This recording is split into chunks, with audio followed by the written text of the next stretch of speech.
She's like a sickness in my brain, a vision standing by the window pane. She ripples through the blinds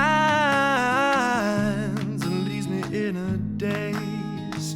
It's in the way her body moves me, the way she grabs me and intoxicates, until the signals in my mind forget to operate.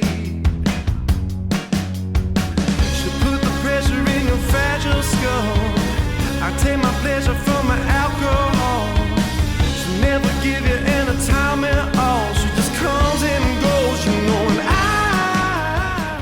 Hello everybody, welcome back to my channel and thank you for joining me for another Coffee and Crime Time. This is definitely going to be a Coffee and Crime Time, but I'm probably going to use an old Coffee and Crime Time intro just because I've been so sick. The antibiotics are making me like super nauseous. I don't want to eat. I don't want to really even drink anything besides water. So I don't want to drink coffee and I don't want to make a pot of coffee. Just make the intro because that's not only silly, but wasteful and really silly. But I do want to thank you for joining me for this Coffee and Crime Time. And we have a very bizarre case. Very sad case, of course. Very, very sad, but really strange. Like, it took a really strange turn of events. And I can't wait to get into it with you guys. And I really can't wait to talk to you about it in the comments. But there's a lot of, like, extra notes and extra like things I have to read that I printed out because I just couldn't fit it all into my notes. But I really do want to thank everybody who reached out to me, whether in the comments section or via email or on social media, to say that they hope I'm feeling better. Guys, that's so nice. Oh my God. It's so nice because I really have not been feeling great. And it was just really nice to hear that people cared. And everybody said I was glowing in the last video. They were like, oh, you don't look sick, you're glowing. That was not glowing. That was sweat. I was sweating. I've been sweating steadily for a week.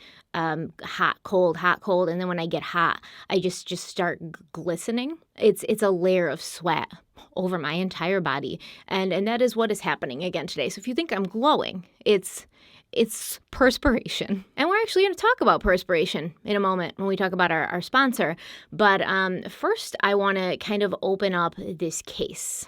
Oh, I also wanted to quickly address the people who have been pointing out to me in videos and, you know, everywhere they possibly can.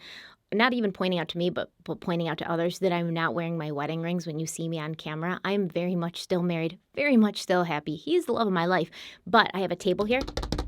And when I wear my wedding rings and I talk with my hands like I do, because this is just my mannerisms, my wedding rings will hit the table and make a big loud noise that I then have to re-record what I was saying and get out of my groove. So that's why I don't wear them when I'm recording, but I'm still very, very happily married. So thanks for your concern. Let's go back to my excessive perspiration in this past week when I've been sick.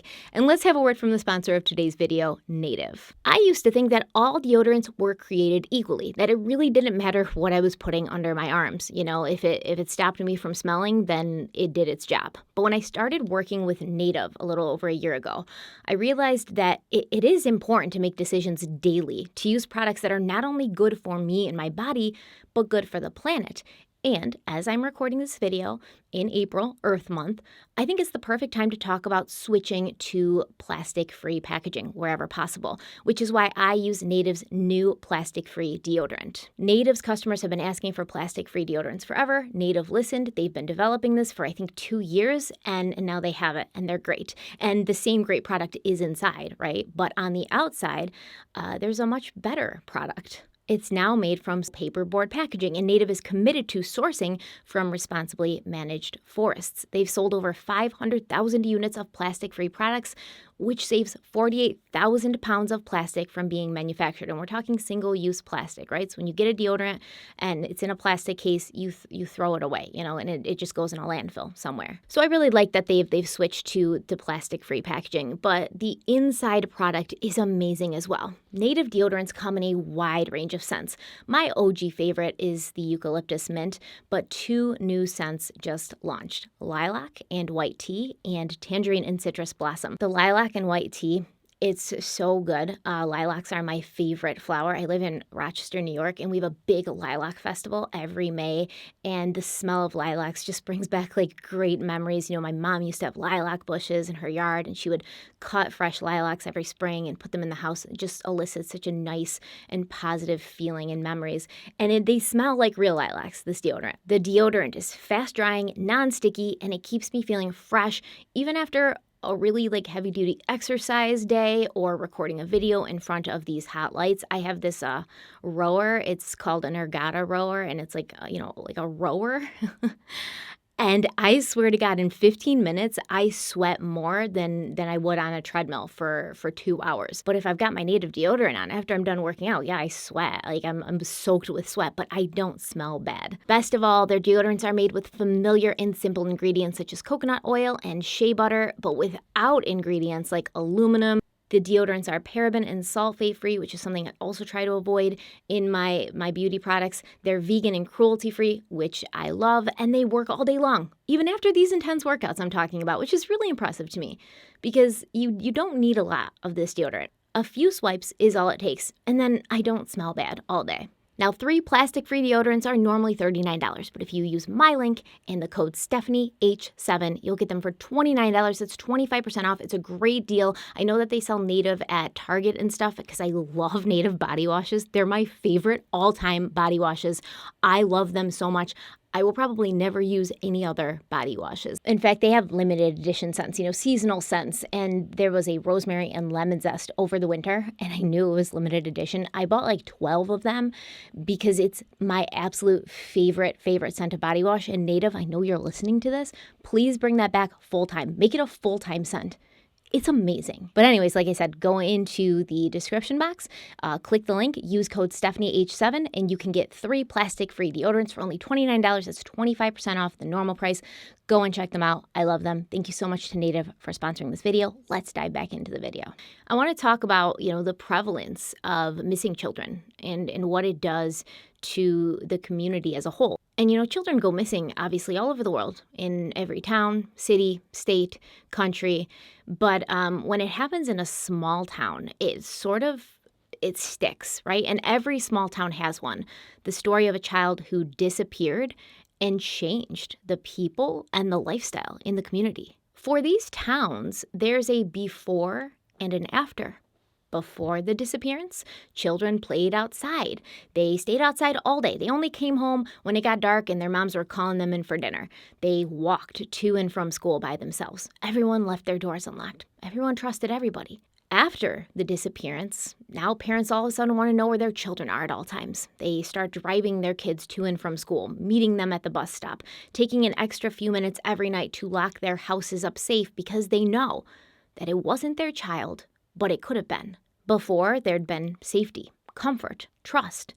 After, there was fear, anxiety, and suspicion. The 1984 abduction of 12-year-old Jonelle Matthews changed the tight-knit town of Greeley, Colorado. And for 34 years, the shadow of her unsolved disappearance hung over Greeley like a dark storm cloud, threatening to open up at any moment and cover the city with pounding rain, booming thunder, and flashing lightning and fear. But what police believe happened to Jonelle is far more scary and bizarre than anyone's overactive imagination could have come up with. So Jonelle's disappearance really shook Greeley. It changed the way people felt about their previous feelings of safety and security. I also want to throw in a disclaimer here. I know that the issue of whether law enforcement as a whole is good or bad, it's kind of a hot button topic right now. Personally, I approach this question on a case-by-case basis, as I try to do with everything. I've said before, often, that broad generalizations of any kind make me incredibly uncomfortable, and not only that, I find them to be very unproductive, divisive, problematic. They're not good in any way, shape, or form. But of course, people will try to put you in a box. They'll try to figure out what you think, what you believe, what side you're on, because there's sides now. And I've been accused of being anti-police. I've been accused of being pro-police. They have to put me in a box. They have to figure out where I stand. And in reality, I'm not either of those things. I do think we need a different law enforcement system. We definitely need law enforcement system reforms. I've said that before. I've said a million times that our justice system is broken. But when I say that, that means better training for police officers. It means reform in the justice system. It means not putting nonviolent offenders in prison for 50 years and putting people who hurt other people in prison for longer and not releasing them early so they can go out and hurt other people. It means a lot of things. But if I'm covering a case and the police involved did a bad job, I'm going to say that they did a bad job. I'm going to call it out, and I'm going to say what they could have done differently, because that's my right as a citizen of this country to criticize law enforcement and my government when they're screwing up.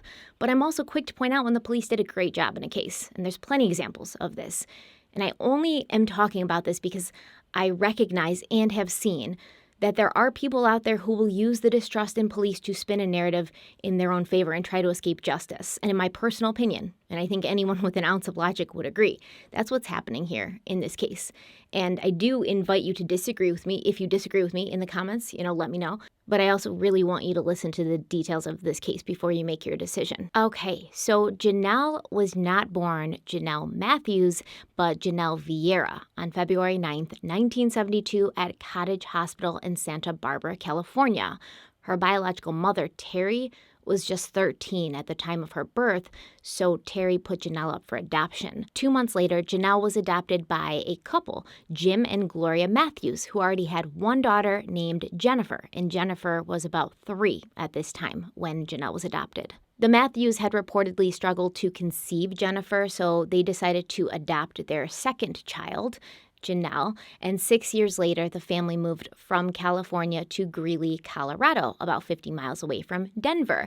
And they moved to Greeley because Jim had been offered a position at Day Spring Christian School. Joelle was quite the character, right? She had a very strong personality. Everybody said that. Her mother, Gloria, said that Jonelle was, quote, strong in everything. She was strong physically, she was strong-willed. All throughout her life, even when she was a little girl, she knew what she wanted, and she let you know. Gloria said Jonelle would give her detailed requests before each of her birthdays. She would say, I want a strawberry cake and I want a pink theme. And then the day after her current birthday was over, she would start planning her next birthday. Jonelle had a best friend named Deanna Ross, and the girls went to the same school, their families attended the same church, and they spent a lot of time together. They rode bikes, they played, they had sleepovers, they listened to Menudo, that was Jonelle's favorite band. Jonelle loved musicals, she loved performing, she loved being in the spotlight too, and Annie was her favorite. And like I said, in general, Jonelle loved to sing and perform. Deanna said that Jonelle was loud and extroverted, which played really well off of Deanna's more reserved personality. Jonelle's sister, Jennifer, said that Deanna was very strong-willed and opinionated, and she would actually instruct the choir director on how to run the show. And even though, obviously, they fought over the normal things that sisters fight over, like clothes and chores, Jennifer loved Jonelle very much, and she wonders today, what their relationship would have been like growing up. What would they have been like together as adults or as, late teens when they started to develop a more grown-up and close relationship? And it was really hard not to love Jonelle because even though admittedly she could be abrasive at times and loud and she kind of, walked into the room and everyone knew she was there, she was also really sweet and thoughtful and compassionate and fun. And she turned even the most boring days into something exciting. This happy family was shattered, however, on Thursday, December 20th, 1984. The next day, Friday, it was going to be the last day of school before Christmas break.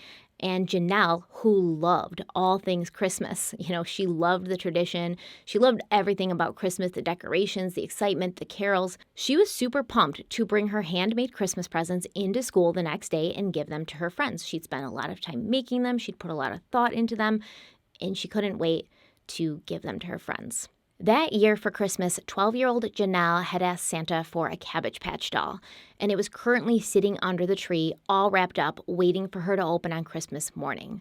Christmas morning, is as fun for parents as it is for children. It really is. It's better, I think. And Jonelle's parents were really looking forward to seeing her open it and witness the excitement on her face, because I guess this was the hard-to-get toy of the season. You know, the Furbies, the Beanie Babies, the Baby Alives, the Cabbage Patch Dolls. Every year there's something else. Hatchimals. Every year there's something else that every kid wants, and it's impossible to get. But they would never get to give her this Cabbage Patch doll. On the evening of December 20th, Gloria Matthews boarded a plane to Los Angeles at 5:30 in the evening. She was flying home to surprise her parents and spend some time with them for the Christmas season. 16-year-old Jennifer left home to go to the high school because she was playing in a basketball game that night. Jim Matthews and Jonelle had dinner at McDonald's, and then he dropped her off at the Intra-West Bank downtown, where Jonelle, as part of the Franklin Middle School Choir, was performing a Christmas concert that would be broadcast live on the city's Cablevision network.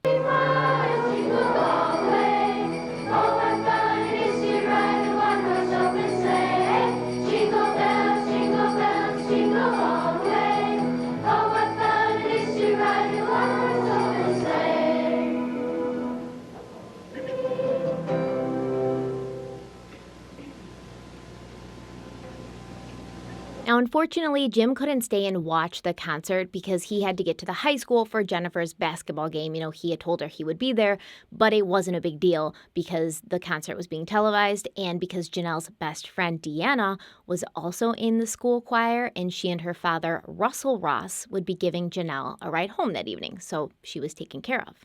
Russell Ross recalled that on the drive home, Jonelle was very excited. You know, she was chatting along like she always did. She was talking about Christmas, how much she was looking forward to it.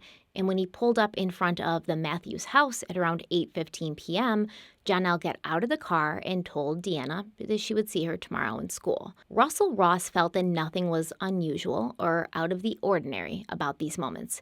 He had no idea that he and his daughter would be the two last people to see Jonelle alive, besides her attacker. He said that when he pulled up, the garage door was partially open, but that wasn't uncommon. Like I said, everybody felt really safe. They left their doors unlocked. They left their garage doors open. They didn't feel that somebody was going to come in and, invade their home, their safe place. And Russ waited until he saw Jonelle enter the home and switch on the lights before he pulled away. At 9:30 p.m., Jim Matthews arrived home after Jennifer's basketball game, and when he entered the house, he said that it was clear Jonelle had been there. The lights were on, the television was on, the space heater that Jonelle liked to sit by was on, her shoes were there, the pantyhose that she'd worn to the concert, those had been taken off and draped over the couch. Jim, recalling this night, said, quote, "It was like she was there, but she wasn't," end quote. He then began to call out Jonelle's name, but she didn't respond, and he realized that his daughter was gone. But where would she have gone? Where would she have gone with snow on the ground outside and her shoes left behind? In the kitchen, Jim Matthews saw a note on the blackboard from Jonelle, but it didn't give any hints as to where she might be. It was a phone message that she'd taken around 8:30 for her father. Now, at this time, Jim was the principal at Platte Valley Elementary School, and one of the teachers from there had called to say that she wasn't feeling well and she would need a sub for the next day. So Jonelle had taken down the message for her father like she was instructed to. Jonelle's sister Jennifer arrived home from her game around 10, and when she had no idea where Jonelle was, Jim started to panic, and he called Russell Ross, who said that Jonelle was not with them. Russell then woke up his daughter, Deanna, Jonelle's best friend, who was sleeping, and he asked her if she knew anything about where her friend might be, but she didn't. Feeling that something was very wrong, Jim called the Greeley police and reported his daughter missing. By 10:15 p.m., detectives had arrived and they were looking for clues. There was no sign of a struggle or forced entry. One of the detectives who was first on the scene was then 27-year-old John Gates, and John Gates would actually later go on to become Greeley's mayor. John Gates remembers walking around the Matthews neighborhood that night, knocking on doors and asking if anyone had seen anything suspicious. And there was essentially no evidence found at the house. This was 1984, so if there had been some kind of DNA evidence, they wouldn't have even known how to collect it, especially in a small town like Greeley. They wouldn't have had that kind of technology, even if it was up and coming. There was no fingerprints found. They did check for fingerprints in the house. Those were not found. The only thing that was found were footprints in the snow outside of the house, which indicated that someone had been walking around the house in the yard, possibly looking into windows. But what made these footprints even more suspicious was that whoever had made the prints had taken a rake from the Matthews' partially open garage and used it to rake over their footprints as they walked in an attempt to conceal them. Now, this piece of information was known only by the family and the police department. They never made it public, and they had planned to use it in the event that they had a suspect that they were questioning.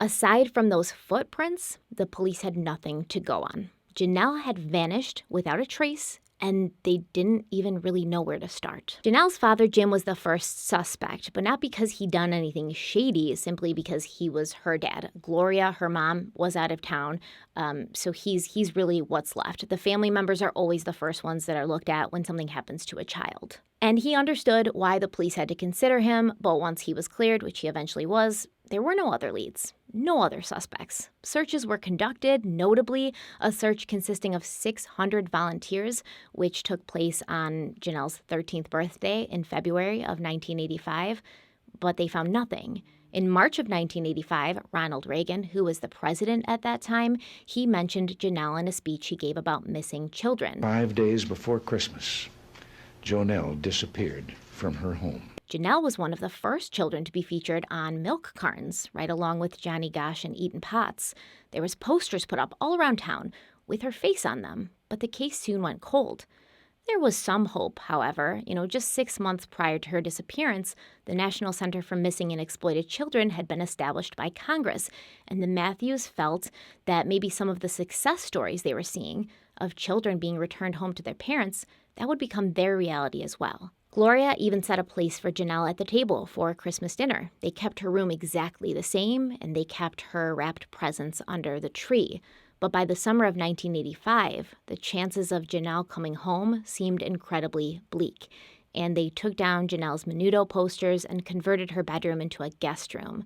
They wanted to make Jennifer's life as normal as possible. She was in high school. There was a lot going on that's going to be hard for somebody to handle. They wanted to kind of have that sense of normalcy in their home. They did get a new garage door opener that locked. They got a new deadbolt. They took moves to feel more safe in their home that they no longer felt safe in, and then they tried to move forward. Jonelle's disappearance made others in the community a bit more protective of their own children. Russell Ross made sure his daughter Deanna didn't go anywhere without him knowing every detail, like the who, what, when, and where. And other children in the community reported feelings of fear that someone was going to climb through their window and take them away. And like I said, this is pretty common. This happens especially in these small towns where everyone knows everybody. It's tight-knit. You feel very safe. You're like, oh, I'm not in a big city. There's not going to be an issue with crime here. And then this happens. And I think that the people who perpetrate these crimes, who take these children, they not only get off on the fact that they took the children, but they get off on the fact that they've now put an entire community, an entire town, an entire group of people into a state of fear. Jonelle's disappearance went unsolved for almost 35 years. Then, on July 23, 2019, a bulldozer operator uncovered a set of skeletonized remains. The bulldozer operator was part of a crew digging for a pipeline in this really out-of-the-way rural area in Weld County, more than 20 miles away from where Jonelle had lived. The skeleton was found with a perfectly preserved set of teeth covered in braces, like Jonelle had, and there were scraps of red and blue fabric found amongst the remains. And on the night of her disappearance, Jonelle had been wearing a red blouse, a gray skirt, and a navy blue sweater vest. The remains were confirmed through dental records to be those of 12-year-old Jonelle Matthews. She had been shot in the head. Now, here's where things start to get really bizarre. I'd like to introduce you to the man who became a person of interest in this case sometime in 2018, early to mid-2018, and he's been arrested for her murder. And the reason that this dude became a person of interest is essentially because he made himself a person of interest, right? He'd inserted himself into this case so many times, and he'd said and done so many weird, bizarre, odd things that law enforcement finally took notice. Like, he was begging them to take notice for years, and they finally did. Stephen Pankey was 33 years old in 1984, living with his wife and 5-year-old son in Greeley, just about 2 miles away from the Matthews. But he claimed he had never met Jonelle or her family, and he had known nothing about her disappearance until 6 days after. Now, he makes a lot of claims. He says a lot of things that have been called into question that can't be proved. And he's quite an oddball. But the question that really needs to be answered is not whether Steve Pankey is a strange person, because that's fairly evident. But the question is he responsible for the abduction and murder of Jonelle Matthews? And the Greeley police, as well as, many other law enforcement agencies, because this went around different states, they seem to think that he is, that he really is. But Steve Pankey claims that the police are trying to frame him in an effort to protect the real person who committed this crime, who's part of, the church, I guess. Even more strange is that the police did not tell the media that Steve Pankey was a person of interest. He told them. He told them himself. He gave an interview to the Idaho Statesman in September of 2019. And he was like, oh, the police are, suspecting me and they're harassing me. I didn't even do anything. But listen, I'm getting ahead of myself. And I thought a long time about this. I don't really know what the best way to present this to you is, because there's just so much. There's so much to talk about, because Steve Pankey, he never shuts up. He hasn't shut up for, the better part of 30 years, 35 years. So I guess the easiest thing to do is just to start from the beginning. Stephen Dana Pankey was born in 1951 in Ventura, California, to his parents, Dana and Ruth Pankey. As Martina Patkova put in her 2020 article on Medium.com, Steve was a conservative Christian descending from a line of men in positions of authority. Steve's great-grandfather, his name was B.F. Pankey, and he was actually the lieutenant governor of New Mexico before he lost everything after a drought. I guess he was a big-time farmer, and he lost everything. Steve's grandfather, Dana Pankey Sr., served as the pastor of Greeley's Bethel Baptist Church in the 1940s, and Steve's father, Dana Pankey Jr., also became a minister. Also, according to Steve, his brother was an ex-San Bernardino County Deputy Sheriff, and Steve himself graduated from La Puente Alternative High School, and this is located in the San Gabriel Valley in California. By the 1970s, Steve and some of his extended family were living in Greeley, Colorado. And on January 14th, 1975, Steve enlisted with the U.S. Army in Denver, Colorado. But he was discharged exactly a year later in Fort Campbell, Kentucky. We don't know exactly why.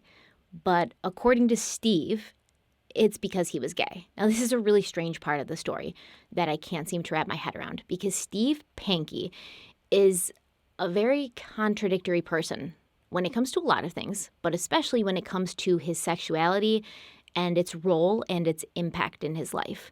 But we will get to that, because Steve gave a 1-hour interview on camera in 2019. And I'm going to play you portions of this interview and talk about the things that he says. But Steve told KTVB that after being discharged from the Army in 1976, he, quote, left the gay lifestyle and repented for it, end quote. Those are his words, not mine. Now, you have to keep in mind that I had left the gay lifestyle when I got kicked out of the Army in 1976.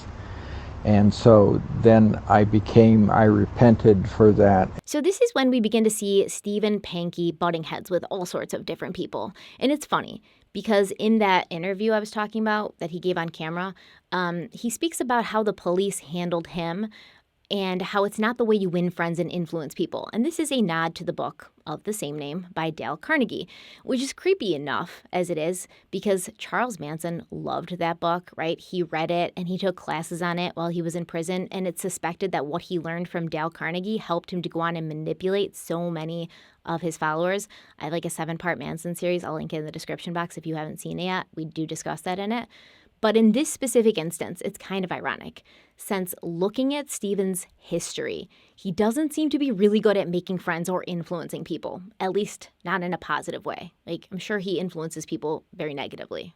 That's just my opinion. Don't come for me. In 1976, Steve was employed as a security guard at the Northern Colorado Detective Agency, located at 1427 9th Street.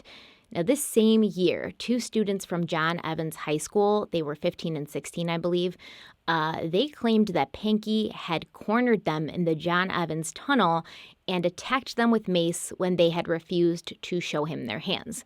Now, Steve claimed that he did this in self-defense. He thought they were, messing with his car, and he asked them to, put their hands up, and I guess he says it was self-defense. He maced 2 teenagers, and he says it's self-defense.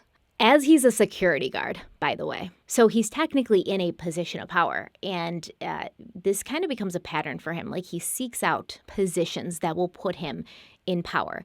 But he also seems to have a real distaste for others in positions of power, like government and police.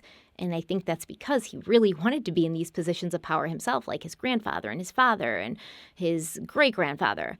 But he was just never capable of it. So I think that he resented these other people, high people in the church, people in, local government, people in law enforcement. But I've spent the last week with Steve Pankey, watching lots of videos, watching lots of interviews, watching him talk a lot. That is what I believe. That's my impression of him. Okay, I'm not saying it's true, but I have spent a lot of time with him this week. I'm ashamed to admit it. I'm also scarred. Steve Pankey also claims that he graduated from Ames Community College with a degree in criminal justice, but this claim has never been verified. And I tend to think it's not true because it's fairly easy to verify this. But that's just my opinion. Don't come for me.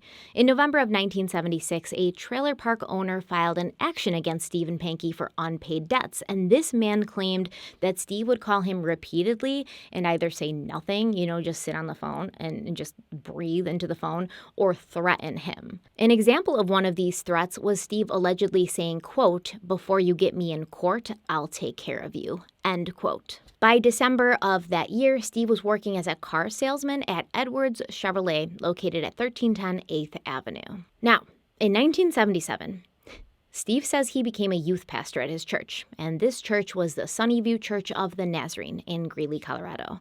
The church has disputed that he was ever a youth pastor there. He was a member of the church, but it's far more likely that he did janitorial work, according to Jonelle's father, Jim Matthews. We do know that Steve performed in a production put on by the church. He was like a tax collector or something, so I wonder what this production was. And at this point, he also started dating another member who was 3 years younger than him. And if you guys aren't watching, you're just listening to me, I put air quotes around dating. So at this point, Steve is 27, I believe, and this young woman was 24. But she didn't seem to view their relationship in the same way that he did. Steve says that they were dating and having sex consensually, but she accused him of rape on September 24th, 1977. Here are Steve's version of events, right? He says that they were having sex on the regular. A girl, I was 26, a 23-year-old woman in the church who was single, her and I were dating. She was in the choir, she played the piano. We were having sex together. But then she got pregnant, and without telling him, she went to England to get an abortion. And when she came back 6 weeks later, he told her that he was going to tell their church that she'd done this without consulting him, as if it's any of the church's business. And that's when she accused him of rape. That's his story. And she and I had sex again, and I told her I was going to tell the church that she got an abortion, without asking me. And the next thing, I was arrested for date rape, and that was dismissed. Okay. Because, frankly, it was consensual. So that was 1977. So when you're a youth pastor and you get accused of date rape, I'll tell you, you're no longer a youth pastor and you're not wanted in that church. So I was out of there. The woman later withdrew this charge, and Steve responded by filing a lawsuit against her and then using the fact that she withdrew the charge to basically say this never happened, that she was lying the whole time. But here's the thing. This was the 1970s, so we have to look at everything case by case. This woman was heavily involved in the church life, and when she accused him, she may have been intending to follow through, but maybe Steve harassed her after this, as he does have a reputation of doing, harassing people that don't give him his way. And maybe the church also put a little pressure on her to keep it under wraps as well. I'm not saying that's what happened, but it could have, right? I think that people in general have come a long way since the 1970s. That includes the church and sometimes, and their viewpoint of women and women's rights and LGBTQ rights and things like that. I think that some churches have come a long way since then, but this was the 1970s. This wasn't a Me Too era. This wasn't a Believe All Women era. This was a Believe No Women era. And just because she withdrew her accusation, it doesn't mean it's not true. Now, Steve Pankey claims that at this time he stopped going to that church because he says once you get this accusation, you're no longer welcome. But police records show that he reported an assault on May 24th, 1978 in front of that very church. And members of that church said that Steve was still coming to services. And although he had dropped out of the choir or he was removed from the choir, he continued to be disruptive during choir practices. So it's generally believed that Steve did eventually stop attending the church in June of 1978. And in the summer of 1978, a new family who had just moved to Greeley from California joined the church, Jim and Gloria Matthews, and their two daughters, Jennifer and Jonelle. I have never met any of the Matthews family, never talked to them. In an indictment filed against Stephen Pankey in October of 2020, the Greeley DA listed 26 reasons why they believe Stephen Pankey is responsible for what happened to Jonelle. And they believe that there was an overlap between when the Matthews joined the church and when Pankey was still a member there, even though he claims that he didn't know any member of the Matthews family. He didn't know anything about them. He never met them. He never even heard the name Jonelle Matthews before. At the end of 1978, Steve got a job at the 7-Up bottling company, and he worked there. I think he was doing delivery and unloading and stuff like that. In 1979, Stephen Pankey accused John Gates, who was then a police officer, later would become a mayor. He accused him of trying to get him fired from 7-Up. At this time, Stephen Pankey was newly married, I believe. He had gotten married sometime in the mid-70s after his date rape allegations or before, I don't know. But he was newly married, and his wife, Angela Hicks, was pregnant with their first son. Apparently, John Gates' father owned the building the 7-Up bottling company worked out of, and Gates became one of those people that Steve just had a problem with and made these random accusations against. But John Gates wouldn't be the first or the last. Stephen Pankey then joined the union, and he was apparently accused of organizing other employees and trying to convince them to join the union and cause a problem for the company. And at that point, Stephen accused Russell Ross, who was the area manager, of cutting his delivery routes and mistreating him due to retaliation for this union thing. And if that name sounds familiar to you, it's because this is the same Russell Ross who would be one of the last people to see Jonelle Matthews alive. And he was the father of her best friend, Deanna. And he went to the same church that the Matthews went to and that Stephen Pankey went to. In my opinion, this is also an indication that Pankey may have known who Jonelle was. In July of 1979, court records showed that someone accused Pankey of making comments about children at his property and swinging a leather belt at the children, threateningly. In 1982, Stephen Pankey engaged in a verbal argument outside the front doors of a local Walmart. Russell Ross was actually named as a witness in this case, and Pankey ended up having to pay $15 in restitution to Walmart. In 1984, the year that Jonelle Matthews went missing, Steve Pankey's aggressive and strange behavior seemed to go up a notch. Apparently, he was having some issues with his family members, specifically one of his aunts. She claimed that he was harassing her over a dispute of ownership of this house that I guess Steve Pankey wanted to live in. And in this complaint against him, she said, quote, "For a year now, S. Pankey has been harassing me. He is my nephew and gained control on some property I released. He wanted the tenants of the property removed at that time and became unhappy when they were not immediately removed.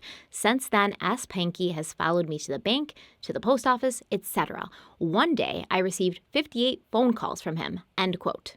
Pankey's aunt also described how Pankey had allegedly edged near her car as she was driving one night, and she felt that he was going to hit her or run her off the road. So just in general, threatening sort of domineering behavior. In April of 1984, some more family members accused Stephen of making repeated phone calls to them, and 3 of those calls were actually tracked, and they were discovered to have been made from the Weld County Mental Health Center.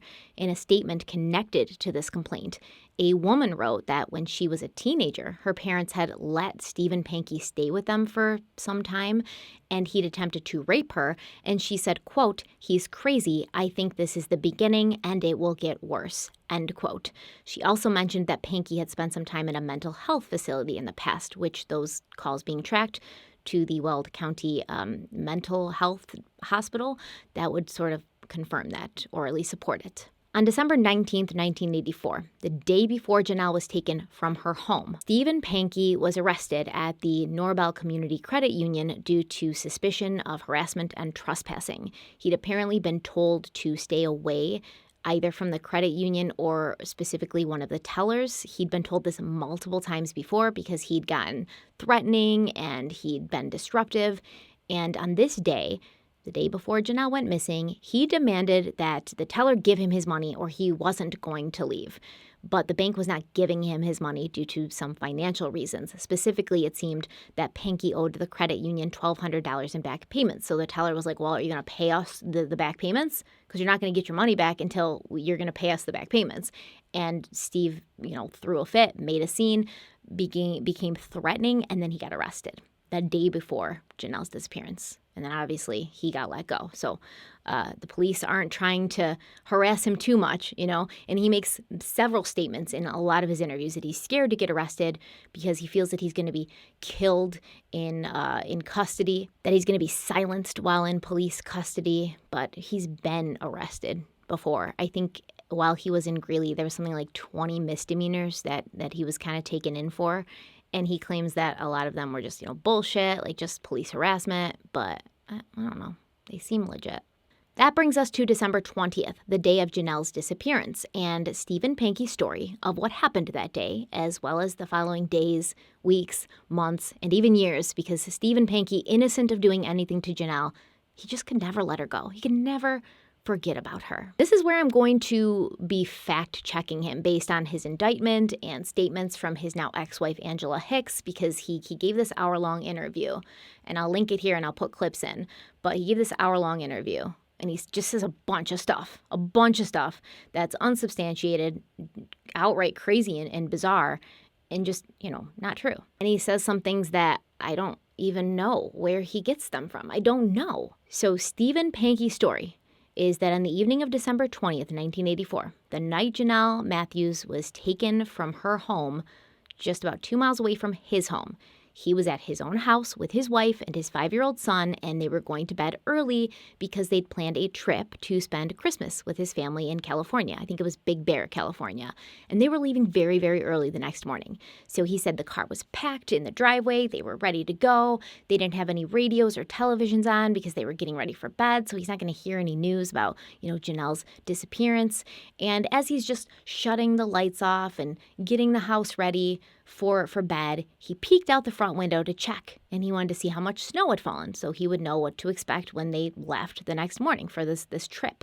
While he was looking out the window, he saw what he calls an unmarked police vehicle pull into his driveway, and the car sat there, and then it flashed its headlights at his house and his neighbor's house, and Steve was like, oh no, what now? Because according to him, he had a very bad relationship with the Greeley police. They're always on him. They're always trying to catch him for something. They're always trying to get him in trouble for all these things, and he believes that they harassed him constantly so much because, quote, I have a gay background. It's all over the internet. It's well known. End quote. I don't even know what a gay background is. What does that mean exactly, Stephen Pankey? I have a gay background. It's all over the internet. It's well known. And I had multiple problems with local law enforcement, and so I was thinking, oh no, here's coming another arbitrary charge. I had been told things like, once a queer, always a queer. You have to keep in mind, sir, this is before your time, okay? It was different then. So they flashed their lights towards my house and towards the house next to me, and then they just turned around and left. So I thought nothing more about it. We went to bed. So the police go out of their way to harass him due to his sexual orientation, which he himself claimed that he renounced back in the 70s after being kicked out of the Army. He's married with a child. He claimed that allegedly at this point he's no longer gay. His words, not mine. But he believes that the police knew about his history, which is all over the internet, but this is 1984, and they were going out of their way to make his life miserable because of it. So as he's looking out the window, the unmarked police vehicle pulled out of his driveway and left. And he was like, oh, okay, it was nothing. He thought nothing of it, and then he went to bed. The next morning, Steve and his wife and their son, they all get up and they leave Greeley around 3 or 4 in the morning. And his wife and son slept the whole way. So, of course, he didn't turn the radio on. Therefore, he heard no news about what had happened to little Jonelle Matthews. They spent a nice Christmas with his family in California, and they returned to Greeley on the evening of the 26th. And at this point, he heard on the radio that a child was missing. On December 26, 1984, 6 days later, we were returning, and when we got back into in the evening time in Colorado, we heard on the news that there was a missing girl then. That was my first knowledge of it.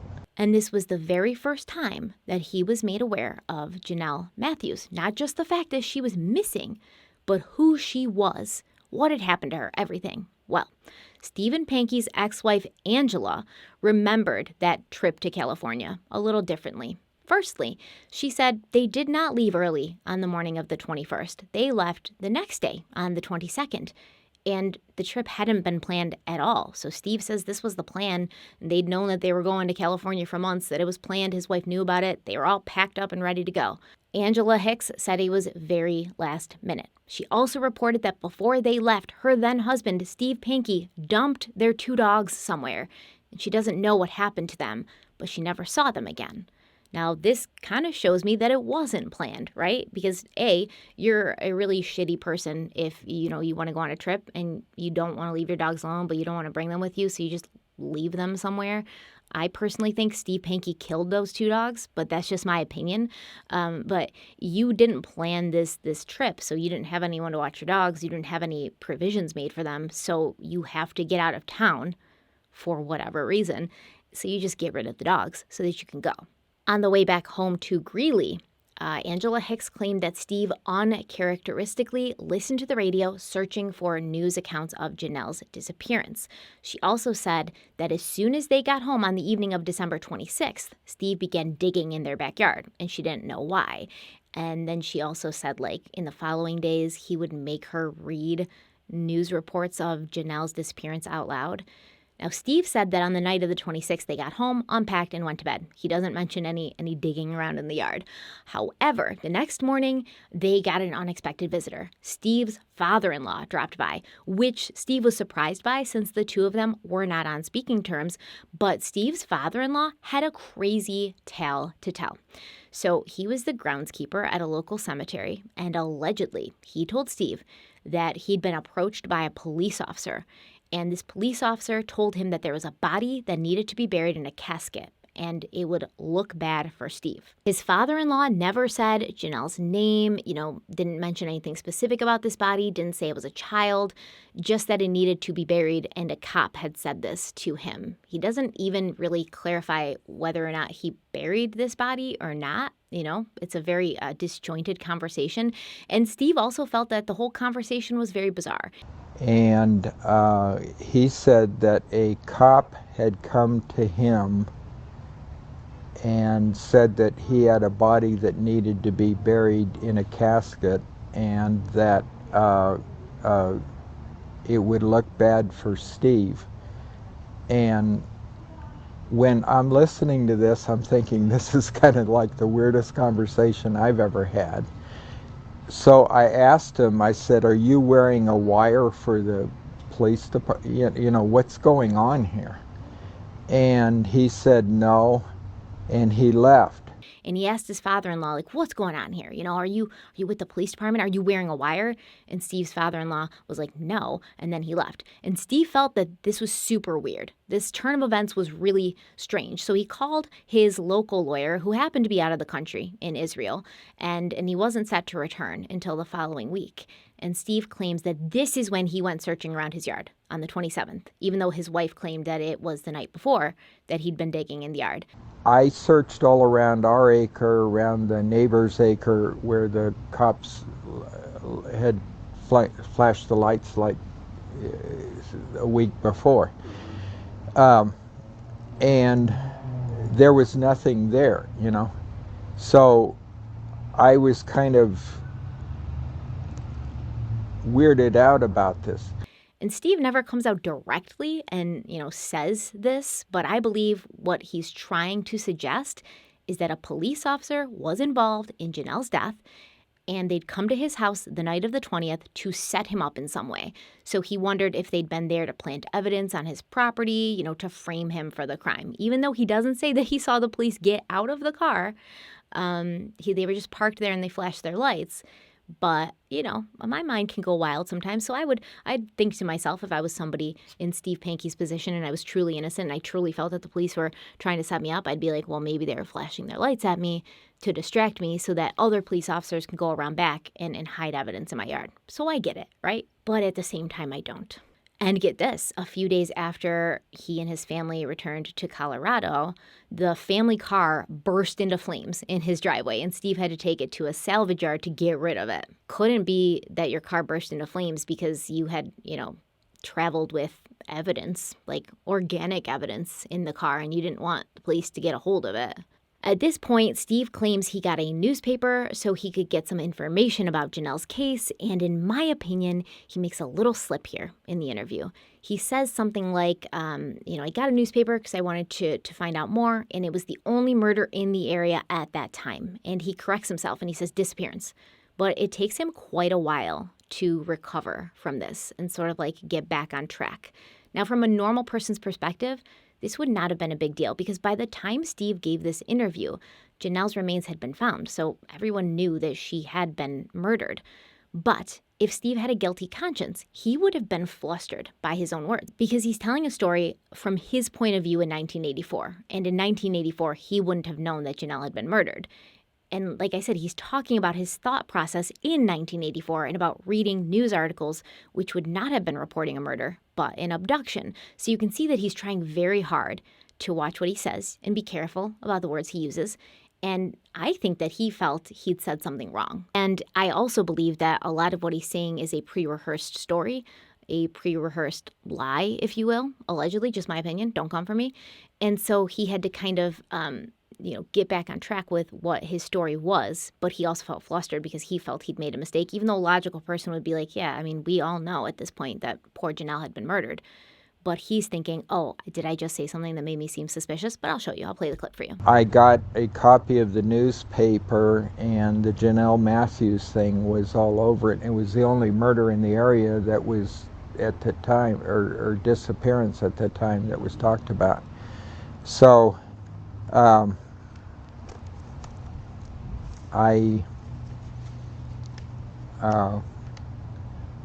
So then Steve's lawyer gets back and Steve calls him. And Steve's like, listen, my father-in-law said something really weird. I'm wondering if it's connected to the Jonelle Matthews case. And what should I do? Now, according to Steve, his lawyer wasn't too happy with him because Steve owed him a lot of money. And at this time, and pretty much for, the entirety of his life, Steve Pankey was in a bad financial position. I think he had problems keeping a job. I think that he just wasn't the most responsible person in the world. So it's not surprising to hear that he owed his lawyer a lot of money. Steve Pankey was also incredibly litigious. He was always trying to sue everyone. He was always getting caught up in court battles. People were always filing suits against him. So I'm sure he kept this lawyer very busy and didn't always pay his bills. But at this point, the lawyer's not being super warm and friendly because of the money that Steve owes him. So this lawyer simply said, well, I might be worried about obstruction of justice if I were you. Well, since Steve had a bad relationship with Greeley police, he called the FBI office in Fort Collins, and he claims that he spoke with a special agent Lyons who made plans to meet with him the next day at the Greeley police station. So Steve starts his interaction off with the special agent, who's never done anything wrong to him, who doesn't even consider Steve to be like a suspect or a dangerous person at all. And he says, listen, I've already spoken to my lawyer, and if you guys get rough with me, I'm going to lawyer up, and that will be the end of it. And the question is, the end of what? According to Steve Pankey himself, he didn't even really get a full-fledged story from his father-in-law. And he didn't even know if he could believe his father-in-law's story because he didn't really trust the source. And he had no idea if it had anything to do with Jonelle.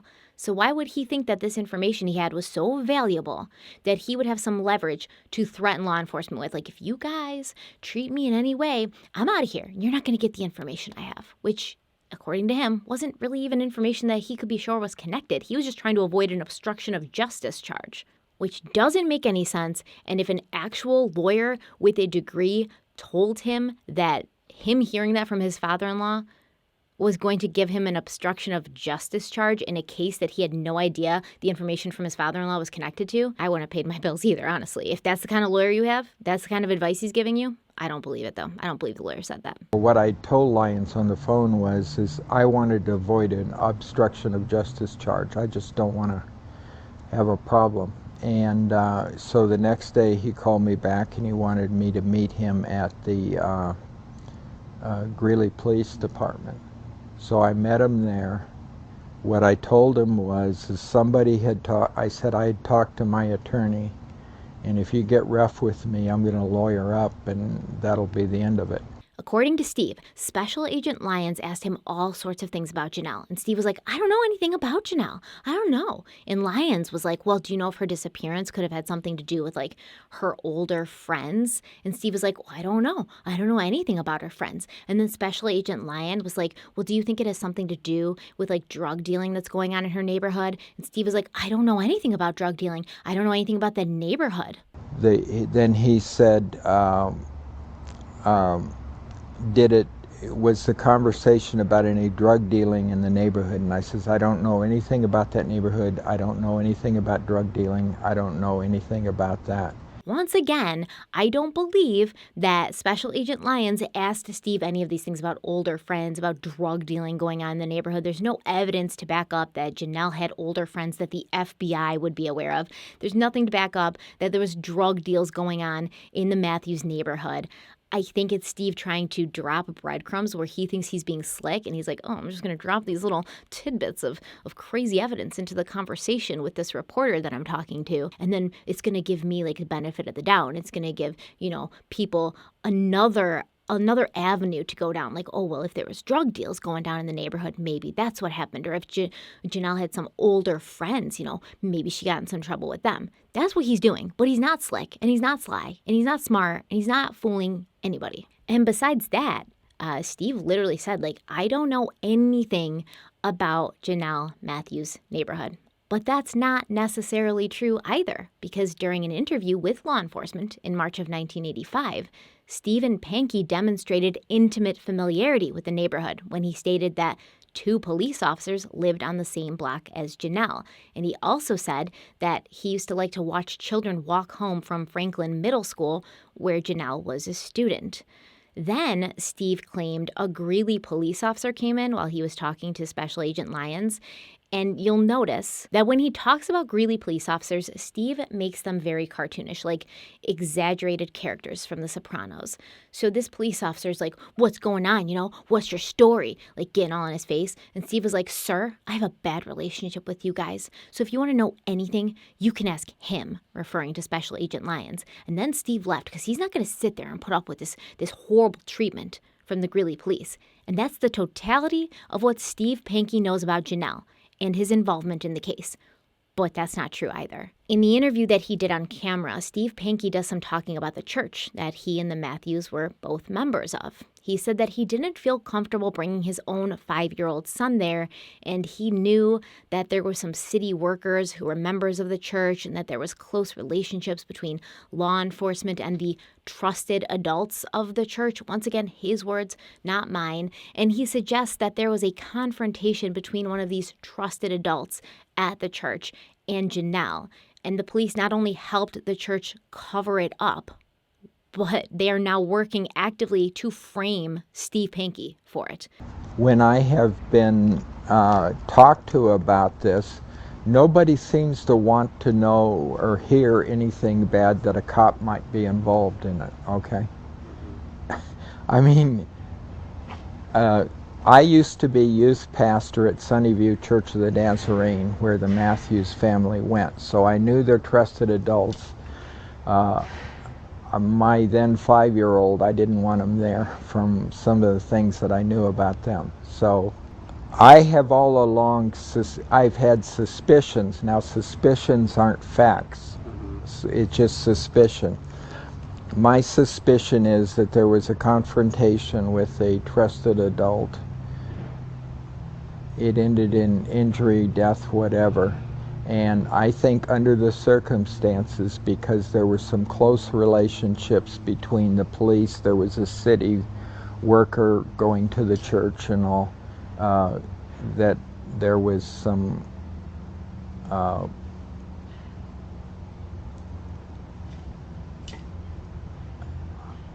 I don't know. In early 1985, Steve and his wife were sitting in one of the pews, and I think this was a different church, but I can't be sure at this point. And they were listening to a sermon. So this is after Jonelle's disappeared, after Steve's talked to the FBI and the Greeley police, after he's gotten this information from his father-in-law that a police officer approached him and asked him to bury a body, and that it would look bad for Steve, as if this is supposed to, make Steve's father-in-law feel better about burying the body because Steve's father-in-law and Steve are in bad terms. And apparently the minister or the preacher or whatever, I don't know what denomination of church is, but he made some statements about Jonelle and how she would be returned home safely. And so Steve Pankey starts muttering under his breath, "false prophet," and he just keeps doing this, and he gets himself into such a tizzy and he makes such a scene that he's got to be removed from the church. So I would say so far, from what we know of Stephen Pankey, he is the shining beacon of mental health. In 1989, Steve, his son, and his wife, who was now pregnant with their second son, they left Greeley, and they floated around for a bit before ending up in Ketchum, Idaho. At this time, Steve claims he could not get Jonelle out of his head, and he would check in and see if there'd been progress. He even called a man who used to live next door to Jonelle to find out if any headway had been made in the case. And in Ketchum, Idaho, a man named Kevin Schneider became familiar with the Pankeys since his own son often played with Steve's son, Mark. Now, apparently, Kevin's son had mentioned that one day he was at the Pankey house and their dog was barking and it was annoying Steve. So Steve had wrapped duct tape around the dog's muzzle. It turned out that Steve's son Mark didn't really enjoy living with Steve, and the Schneiders actually took Mark in for 6 years because he needed to get away from his father, which makes me wonder what was happening to Mark in that house at the hands of his father. And I have a feeling this and more will come out in the trial. It keeps getting weirder, though. In 1993, Steve Pankey wrote and self-published a book titled Graveyards, The Untold Story. Is anybody else getting Chad Daybell vibes? Yes. So the main character of this book is a fellow called David Darkson, who seems to be based on Pankey himself. Is anybody else getting Michael Scarn, Threat Level Midnight vibes? Yes. The plot of the book revolves around this church, who's led by the Reverend James T. Christie. And this is the actual name of the Reverend from the Sunnyview Church of the Nazarene in Greeley, the one that basically, kicked Stephen Pankey out. So in the book, the Reverend and the other church leaders, the trusted adults in the church, they're trying to recruit David Darkson into their inner secret circle society. And the whole point of this inner circle secret society thing is that these people commit rape murders, But David Darkson is far too righteous and moral to be drawn into such a thing. So instead of allowing himself to be pulled into the evil darkness, he works to expose them and to shine a light on the murder of a woman named Mary Pierce, who actually was a real murder victim from the Colorado area, but apparently her murder has been solved by DNA. But if it hadn't been, I'd definitely be looking at David Darkson for it. I mean, Steve Pankey, allegedly. I'm just saying, okay? Don't come for me. It's possible. Steve Pankey even includes a character that apparently had the same or a similar name as the woman who'd accused him of rape back in the 70s. And he describes this character as being extremely knowledgeable about sex. She's also known to make false rape allegations and to get abortions. So great character development here, Steve. So at this point, it's like around 1992, I believe, Steve Pankey's marriage is falling apart. I can't imagine why. And he decided to join the local LDS church because he felt that the concept of families being together for all of eternity was very appealing. And he claims that while he was being baptized into this church, he was asked if he had anything to confess, anything that was weighing on him that he wanted to get off his chest. And Steve said that back when he had lived in Colorado, a little girl had disappeared, and he'd had a very weird conversation about it that had bothered him for years. The bishop asked me if there was anything I wanted to confess, if there was anything like bothering me that I needed to get off my chest. And I said, yeah, back when I lived in Colorado, this girl disappeared, and I had this weird conversation about it, and it bothered me. And so anyway, the bishop then told the stake president, which is in Cary, and there was a lieutenant with the Sun Valley Police Department who was also in the Cary stake thing.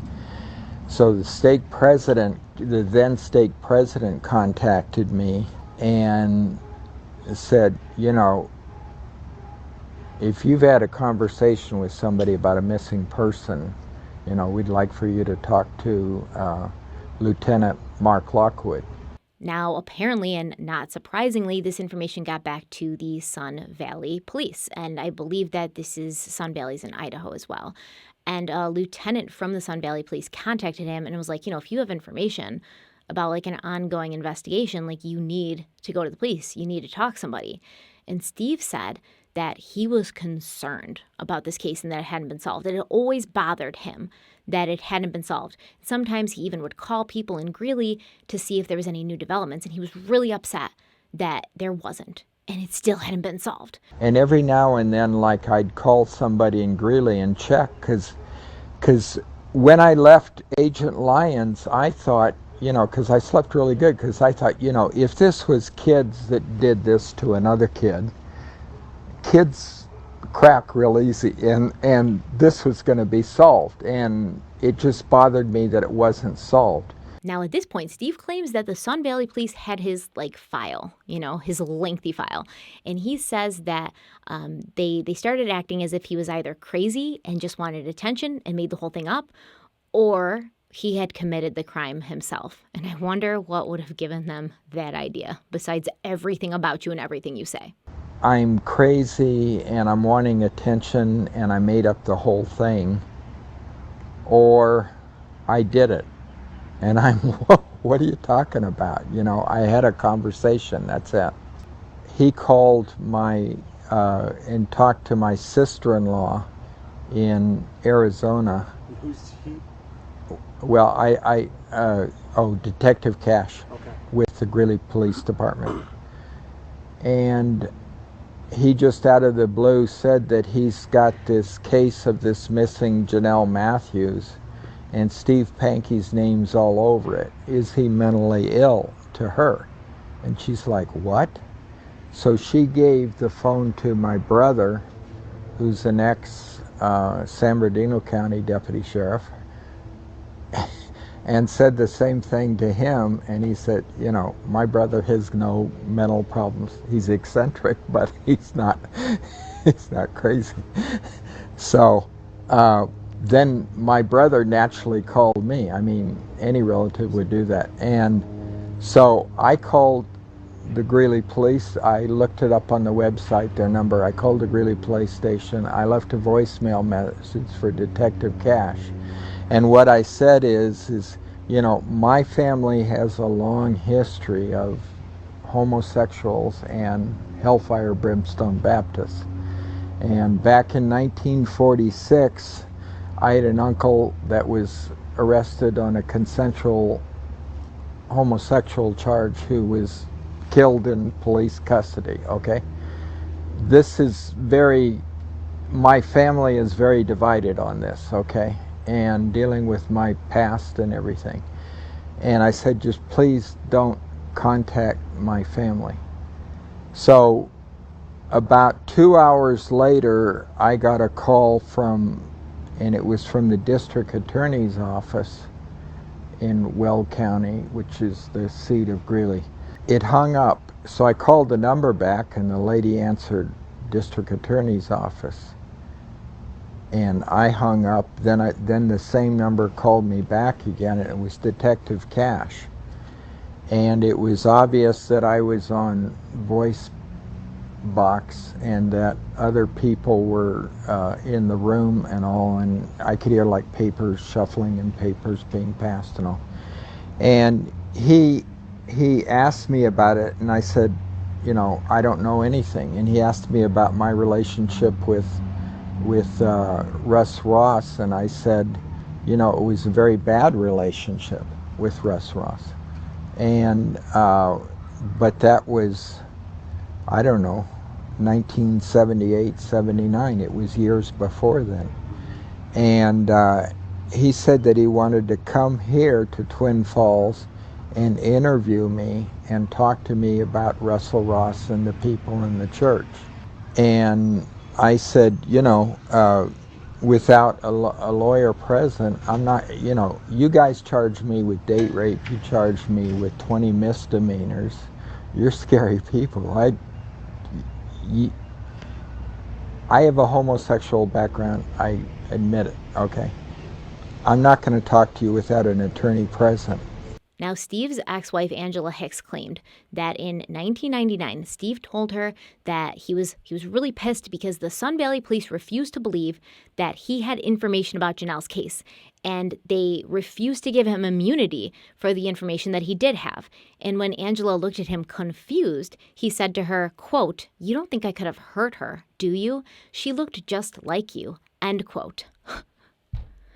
I can't even with him. The indictment paperwork also states that Steve repeatedly searched for information on the internet about Jonelle's disappearance, which he attempted to delete in 2019 when the Greeley police came knocking. So, like, I'm getting ahead of myself, but in 2019, the Greeley police started questioning him about Jonelle Matthews after her remains were found. And he then tries to delete the stuff off of his computer. But then later they take his computer and they found the stuff, and they found that he tried to delete it. Also, in 1999 and going forward, Steve began to file pleadings in multiple cases, both civil and criminal. So sometimes these were cases he brought against other people. Sometimes these were cases that other people brought against him. And the details of all of these cases aren't super clear. But like I said, we know that Steve was very litigious. But in all these cases that had nothing to do with Jonelle Matthews, he would bring up Jonelle Matthews. Apparently, one of these cases was because he'd made a scene at another bank, and I'm going to play you a little clip where he talks about a manager of a bank or a credit union, and he says something like, you know, this manager of the credit union was gay, and then Steve says something like, let's just call him a friend of mine, and he just acts real sketchy, but apparently he, like, harassed this guy, or the guy claims he harassed him. I'll put the clip of him explaining in his own words because I can't do it justice. Well, I was charged with, and I can't remember all of them, I was charged with 20 misdemeanors that I'd counted up at one time, and one felony, which is date rape, okay? That's a very serious charge. I mean, I would rather be accused of murdering a man than raping a woman, okay? So, of the 20 charges, who was a credit union manager who is gay, who is a friend of mine. Okay, I'll put it that way. He was a friend of mine, and he accused me of harassing him, so that went to a jury trial. But in the court records after, Steve claimed that this conviction was an attempt from law enforcement to try to force him into becoming an informant in the Jonelle Matthews case. And he also said that he feared if he did reveal the location of her body, he would get the death penalty. He also claimed that, quote, without a deal, this case will never be solved. And later he told the reporter, the one who interviewed him for the hour interview that was recorded, he said he didn't necessarily mean a deal for himself. He just knew from his own experience that this is how things get done. Steve's own son, his younger son, would later be shot and killed. And it's another crazy sort of story, which we'll get into a little bit more in a second. But this case had been solved by offering the killer a deal. And Steve said he wanted Jonelle's family to have the same closure that he had. But the strange thing is, I believe that Steve's son was killed in 2008. And it looks like Steve made this deal comment in the court records before that happened. But maybe not. I could be wrong. Actually, I want to look it up because some records say that his son was killed in 2004 and some say 2008. But I do know that his son's funeral was held in 2008. So let me just make sure. Yeah. So from what I can tell, and this is according to the EastIdahoNews.com, it says that Panky's youngest son, Carl, a 20-year-old college student, was shot and killed by his girlfriend in 2008 in Phoenix. And this is where that 2008 date is the one I see the most. So we're going to go with that one. So he definitely made that deal comment in the court records before 2008. But then he gives the excuse to the reporter in 2019 when he's interviewed that he only made the deal comment because of what had happened to his son. But I'm like 99% sure that he made that comment before his son was murdered. The indictment also states that Steve Panky had repeatedly demanded immunity in exchange for information that he possessed about Jonelle's murder. In 2001, Angela Hicks finally filed for divorce, and Steve Panky moved to Shoshone, Idaho, where he was considered a mysterious new arrival to Lincoln County, who suddenly became a regular at public town meetings. That's what a newspaper said about him. In 2003, Steve Panky said during a court pleading in his divorce that, quote, the family should be informed that Jonelle died before crossing 10th Street. And apparently 10th Street was very close by to the place that she'd given her Christmas concert on the night that she went missing. And in 2004, despite having no law enforcement or, political experience, Steve Panky ran for Lincoln County Sheriff as an independent write-in candidate. He lost. In 2008, Steve's youngest son, he was killed, shot by his girlfriend in Phoenix. I don't know the story. It's very difficult, actually, to find out anything about this case. But during his funeral, Steve was heard saying, quote, I hope God didn't allow this to happen because of Jonelle Matthews, end quote. So Steve's son gets shot and killed. And Steve says, allegedly, at his funeral, I hope God didn't allow this to happen because of Jonelle Matthews. What does that say to you? It says to me that Steve Panky may have had something to do with what happened to Jonelle Matthews, who was shot. And now he's saying that this is sort of his godly karma for what he did to Jonelle. That's just the way I perceive it. That's my interpretation. But let me know if you see it different. This same year, 2008, Steve ran for the sheriff of Lincoln County again, this time as part of the Constitution Party. He lost again. In 2010, he tried to get the Republican nomination for lieutenant governor of Idaho because you couldn't get sheriff, so let's just shoot for the moon. But he didn't get the nomination. In 2014, he ran for governor again. Now, I guess he did get the nomination this time from the Constitution Party, and just in case there's people out there who don't know, this is a party that, they're all about God and the Constitution. They promote a religious conservative view of the Constitution. I don't know a lot about it. It's one of those small parties. They have 0 seats in the Senate. I just don't know a lot about them, so I'm not going to go into detail. But I guess that they felt Steve Panky was a great guy to team up with. But there was trouble in paradise between Steve and the Constitution Party from pretty early on. In May of 2014, Steve wrote a letter to the Attorney General of Idaho. He also sent this letter to the media. And in this letter, he allegedly claimed to be Idaho's only gay 2014 candidate. Also in this letter, Steve urged the AG, the Attorney General, not to appeal a federal court ruling that was going to legalize same-sex marriage in Idaho, which is great. That's a great thing to advocate for. Idaho is going to make same-sex marriage legal. And, not that I don't think the AG was going to go against it, but Panky preemptively, I guess, said you shouldn't go against this. But then Pankey says something that's, I don't know, contradictory, I guess. He's a walking contradiction. He's an enigma wrapped in an enigma. He said that while he felt churches and private businesses should be able to discriminate against LGBTQ couples if they wanted to, the state should not. I guess it's just strange to advocate for LGBTQ rights in one sense, but not in the other. I don't know. Maybe that's just me. Well, the Constitution Party didn't like that because they were not in support of same-sex marriages, and following this, the party had a convention in August, and 6 of the 8 delegates voted to not back Steve for his bid for governor. But he made some other claims besides this, so about what happened at this convention. He said that they asked him how his non-white family members were doing, and he claims they asked this in a threatening way, as if they were suggesting that, like, if he didn't do what they wanted him to do, if he didn't step down, that they were going to hurt his non-white family members. He also claimed that they wanted to perform an exorcism on him at this convention to drive the homosexuality out of Steve. Now, of course, they deny this. The party's official statement was that they talked for 5 minutes about how Steve had stopped practicing homosexuality after he'd become a born-again Christian. Once again, their words, his words, not mine. And there was never any mention of an exorcism. And then Steve Pankey was like, well, I'm still going to run, and hopefully I can make some more moderate steps towards social issues like same-sex marriage and marijuana. And if that doesn't work, maybe I'll switch to being a libertarian, and maybe I'll switch back to being a Republican. And I completely support, that's the thing about Steve Pankey, because I watched a lot of his videos, his political videos. He seemed to have a good platform. He was really trying to push for social issues. He was, pushing for less government interference, less taxes, support of small businesses, good stuff, like community policing, stuff that I do support. But it was just so weird, because this is when Steve also made claims that he was gay, but he was also a Christian celibate. And he does this a lot, and I think you've already noticed sometimes where he does this, where he'll be like, oh, I'm not gay, I used to be, but I'm not anymore. Now I'm a Christian. And then he writes in 2014 that he's Idaho's first or only 2014 gay candidate. But he said back in, the 70s and 80s that he denounced that. So, are you gay or are you not?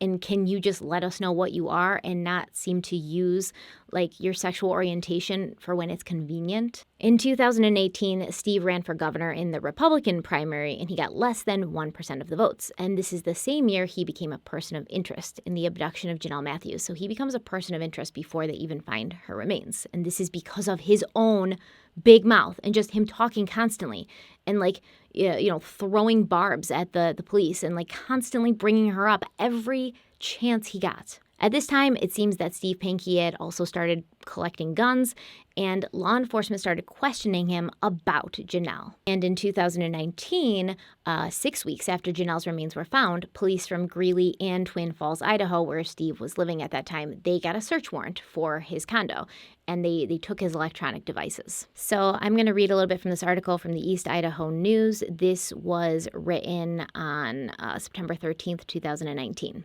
Pankey told the Statesman on Thursday that he was shocked when police searched his home. The Twin Falls Police Department verified Thursday that it had executed the warrant on Wednesday, September 4th, at Pankey's condo in the 300 block of Elm Street North.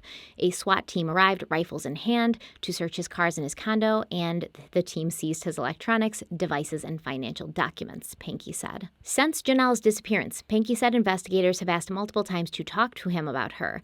He said he has repeatedly told them he won't speak without his attorney, which isn't true, because, in 2019, they'd requested to speak to him multiple times, and he said he's not going to talk to them without his attorney.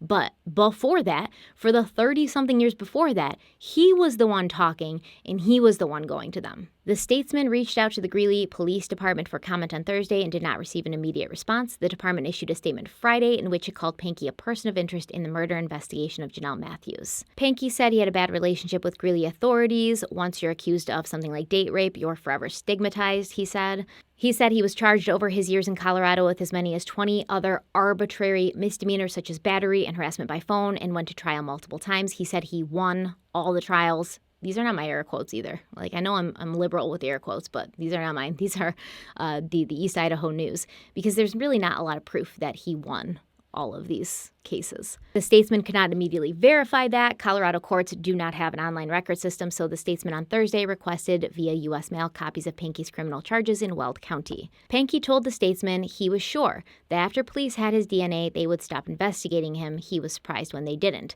So Pankey said he decided to speak publicly now because of his concerns about law enforcement's ideas about him and because he's a public figure in light of his runs for office. He gave the Statesman a copy of the search warrant signed on September 3rd by Idaho Magistrate Judge Calvin Campbell. I'm trying to be transparent, he said. I have nothing to hide. Pankey said he has great empathy for the Matthews family. Pankey's youngest son, Carl, a 20-year-old college student, was shot and killed by his girlfriend in 2008 in Phoenix. Great empathy for the Matthews family. So he's trying to be transparent, right? That's why he's talking to the media. That's why he was the one who told the media that he was being investigated, not the police.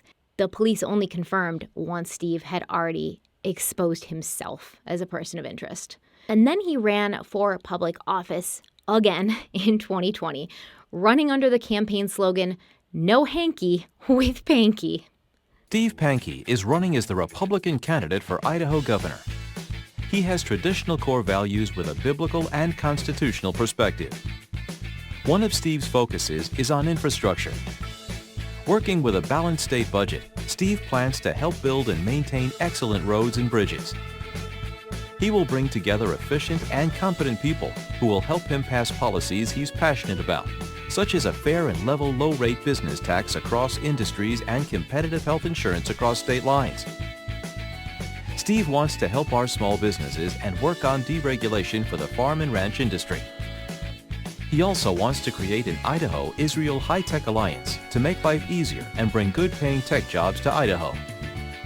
I humbly ask for your vote on May 15th, so together we can make a safe, prosperous, and moral Idaho.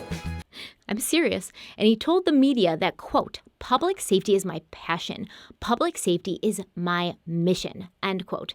Now, I'm going to read this right from this article that was written about him in May of 2020. So this is an article that's talking about who the sheriff was at the time, and there was two other candidates who were trying to take his job as sheriff, Steve and this other guy, and so they're kind of like pieces done on these people who are running. And it says, Pankey is also a person of interest in a cold case murder of a 12-year-old girl in Greeley, Colorado. The body of Jonelle Matthews, who lived several miles away from Pankey's former residence in Greeley, was discovered last July. Several? 2 miles. Since moving from Greeley to Ketchum, then Shoshone and Twin Falls, Pankey has maintained his innocence. His experience with law enforcement during the ongoing investigation of the case led him to a strong position against the jailing of innocent people. Law enforcement's good cop, bad cop method has resulted in many false confessions, he said. Pankey will stop making criminals out of law-abiding citizens, and he will jail the actual criminals, an online campaign advertisement says, adding that he has traditional core values with a biblical and constitutional perspective. And then this is a quote from Steve Pankey. Like George Washington, I will do my best to spend the first and last waking hour of every day humbly on my knees, seeking God's direction, protection, and blessing on Twin Falls County, Idaho, Pankey says in his campaign literature. You need to know there'll be no hanky with Pankey, he once told an audience during his first run for Lincoln County Sheriff. No hanky with Pankey, absolutely none. A month after the police went into his townhouse and removed a bunch of his stuff, including, he claims, a DVD of his son's funeral, and he's like, I don't know why. I guess they heard me say something. No, they didn't hear you say something. People who were there heard you say that you hoped what happened to your son wasn't because of what had happened to Jonelle Matthews. So yes, they are going to get this DVD, and they're going to see if they can hear you saying that. They're going to see if, a lip reader can see your mouth making those words. I get a call on the intercom. I answer it, and I say, hello, and he says, Steve Pankey? And I say, yes. He says, Detective Cash. And I said, are you at my front door? And he said, yes. And I was surprised because I said to him, you were told not to talk to me. I thought that, it's my ignorance, but I thought that they couldn't talk to me if the police I thought the police couldn't talk to me if they were told to talk to my attorney. And he said he wanted to talk to me. And so I said, who all's with you? And he said, Detective Mike Prill is with him. Now, these are both Greeley. It was not a Twin Falls. No Twin Falls, no detective has ever talked to me except John Dobner. Mike Prill got real close to me and said, we need to talk to you. And it was like intimidating. It was like that old school good cop, bad cop. Cash was sitting here, and it was like, this is the first time he'd ever seen me in person. So it's like he was studying me. He was just like reading me, just checking me out, you know. And Prill was like, his card said that he was a gang, detective or something. And like he gets like, he's standing about where you are and I'm standing about there, and he gets like right in my face and says he needs to talk to me. Prill gets right in my face and he starts spitting, like he says, Steve, I need to talk to you right now. And it's like really arrogant, okay, like a barroom brawler. And it's like, and they had said they wanted to sit down in my living room or here, and I'm like, you know, I'm sure as heck not going to bring you into my living room with you spitting on me. It's the one thing that nobody wants to talk about that a cop could be. I'm not accusing the cop of doing whatever caused her demise. I'm saying that I think under the circumstances back then that a cop could have been involved in it, okay? They lied a lot to me. If this is the way missing and exploited children are handled, okay? It's not the way to win friends and influence people, and no wonder there's a whole lot of them aren't resolved, okay? So I think there needs to be a national conversation about that. But anyways, a month after this, Steve Pankey wrote a letter to the local media outlets. And in this letter, he included a list of names that he considered possible persons of interest in the murder of Jonelle Matthews. And he put his own name on the list. He put his own name on the list. Let me repeat it in case you didn't hear me. He sent a list of potential persons of interest in the murder of Jonelle Matthews. He put his name on the list after saying he's so mad and so disgusted, and he just can't believe why the police won't leave him alone about this murder that he had nothing to do with. He puts his name on the list. I don't know if it was a mix-up, if it was the, sort of like his consciousness coming out, like he did it without knowing that he was doing it, a guilty conscience. I don't know. But why?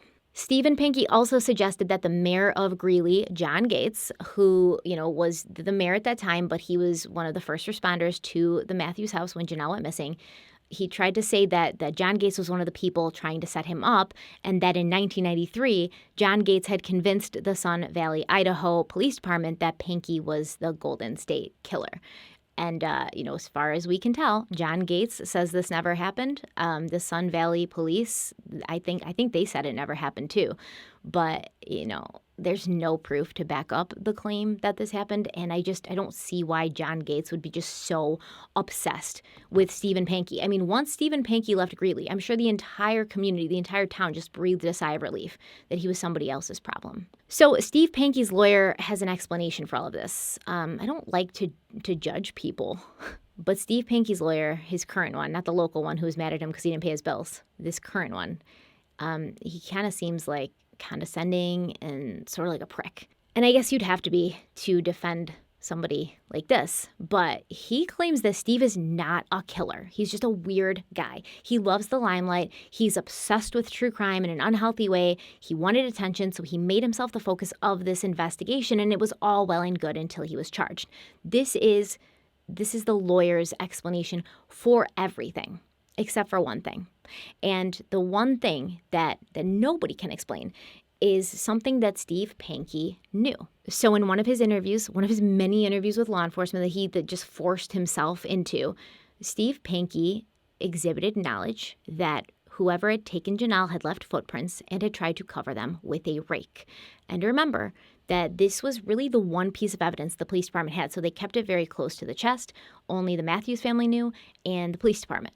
And it was kind of known that none of them should speak about it because you didn't want it to get out, especially in a small town like Greeley. Now, does that mean it didn't get out? Does that mean that a police officer didn't say it to somebody else, or somebody in the Matthews family didn't say it to somebody else and Pankey just happened to hear it? It's very possible. That happens a lot. You know, this knowledge that the police hold back in order to use later in an interview where then this person who's a suspect will give that evidence and the police will be like, oh, you knew that, that means you're guilty. I don't think it necessarily means that Steve Pankey did this, but he did know about it, and it didn't seem to be this knowledge that was widespread. Steve's lawyer also says that like everything Steve's ex-wife said about him was just because, you know, sour grapes, like she's mad that the marriage didn't work out or whatever, even though I'm pretty sure she's the one that filed for divorce. So she's trying to get back at Steve by saying that the trip was never planned and all these crazy things he said and, you know, all the things that really just make everything he says look like a lie. Basically, the lawyer saying that his ex-wife said this stuff just to like set him up because everybody's trying to set Steve Pankey up because everybody's main existence on this world, their main focus, their main goal that they want to achieve is just to set Stephen Dana Pankey up with something. Doesn't matter what, just pin something on him. Somebody who thinks that they are the constant target of other people, the constant target, a constant victim, the person that's always being held down, the person that's always, you know, getting the short end of the stick because of other people. Those people are narcissistic. They're the people that think the government's always watching them and like, okay, they are. I mean, they are. But they're the ones that think, you know, that they are the main focus. Like, it's not just this overall belief and understanding that Big Brother's always watching. It's like Big Brother's always watching, but they're not watching anybody else but me. I am their main priority. Like, if you go to the NSA right now, you will see me, Stephen Pankey, on every computer screen because that is all they care about. That's what I mean. This is the kind of person that he is. On October 12, 2020, Stephen Pankey was arrested for kidnapping and the first-degree murder of Jonelle Matthews. He was indicted by a grand jury, but his lawyer says he's not worried, you know, because all they have is a weak and circumstantial case. And I agree halfway. I think it is a very circumstantial case. I don't think it's a weak case. I think it is very circumstantial. There's no physical evidence. There's no fingerprints. There's no DNA. There's nothing to tie Stephen Pankey to Jonelle Matthews or her home that evening. This is true.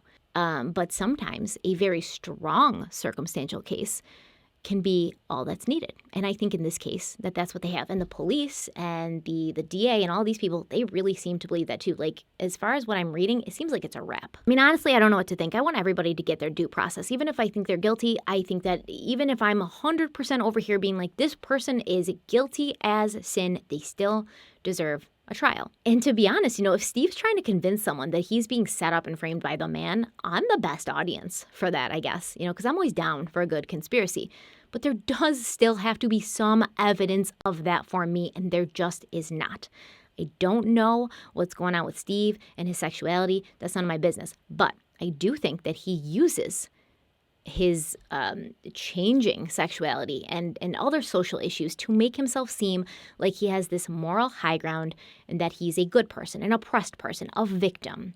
And I don't know how much of what he says he actually believes. Take, for instance, a quote from his website. Like President Donald Trump and Justice Brett Kavanaugh, I have been arbitrarily, viciously accused because I support traditional core values, which is kind of contradictory to, you know, many of his earlier statements where he says he's being targeted for his sexuality, right? It feels like he always wants everyone to think he's being attacked, but he can't seem to settle on what exactly it is he's being attacked for.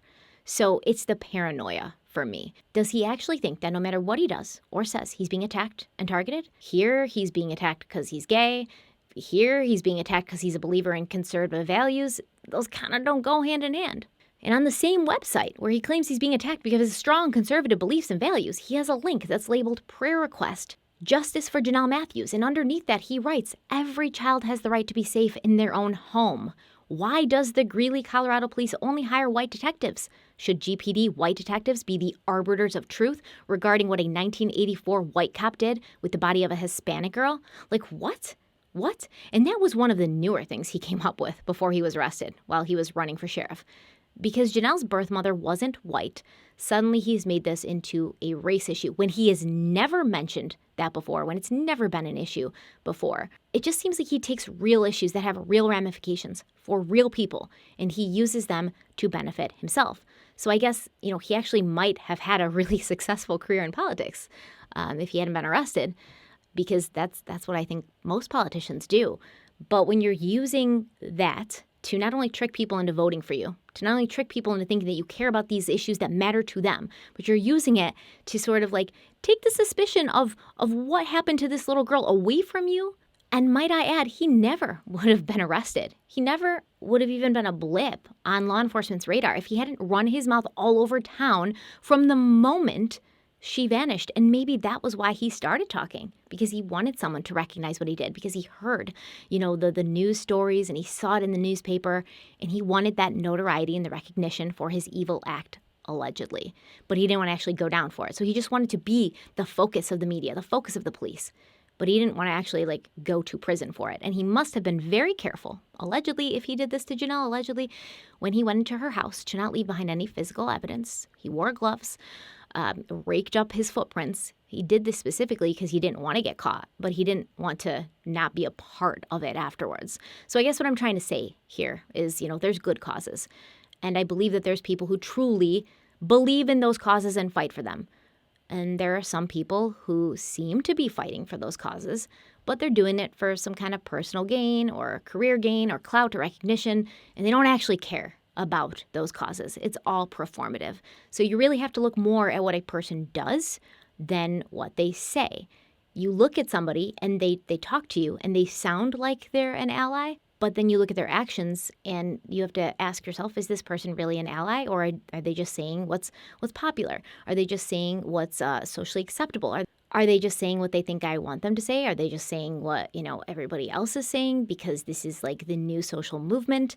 And I think Steve Pankey is a person who says a lot, but does very little. At least he does very little that reflects his words of social justice and rights for LGBTQ people, because then you're also talking about your conservative values and, how you denounced or renounced your gayness. I don't know. I don't know if we'll ever really know who the true Steve Pankey is, besides definitely a creepy person, definitely a strange person, definitely a person who I don't want around my family or my children. I'm going to read some other points from the indictment just in case I missed something. So the indictment said that the offenses charged in counts 1 through 5 were committed in the following manner. 1. Steve and Dana Pankey took Jonelle Matthews from her family home without her consent and against her will on December 20th, 1984 between 8:30 p.m. and 9:30 p.m. Steve and Dana Pankey was armed with a firearm. Steve and Dana Pankey shot Jonelle Matthews during the course of the kidnapping. Steve and Dana Pankey shot Jonelle Matthews intentionally and after deliberation. Steve and Dana Pankey watched school children walk home from Franklin Middle School, where Jonelle Matthews went to school. Steve and Dana Pankey knew of and discussed a crucial piece of evidence from the Matthews house withheld from the public by law enforcement. Specifically, a rake was used to obliterate shoe impressions in the snow. He intentionally inserted himself in the investigation many times over the years, claiming to have knowledge of the crime, which grew inconsistent and incriminating over time. Steve and Dana Pankey filed pleadings in many cases, both civil and criminal, that contained both direct and veiled statements about Jonelle Matthews. Steve and Dana Pankey stated in a letter dated August 15th, 2013, quote, "About a week after the fact, I realized a blanket or comforter or quilt also disappeared from the Matthews house. Some experiences are hard to forget, but I must realize justice isn't always served and moved on." End quote. Well, blanket? How would you realize that a blanket, a comforter, or a quilt had also disappeared from the house? Now, what I think here is that he knew that happened, and that hasn't been released yet.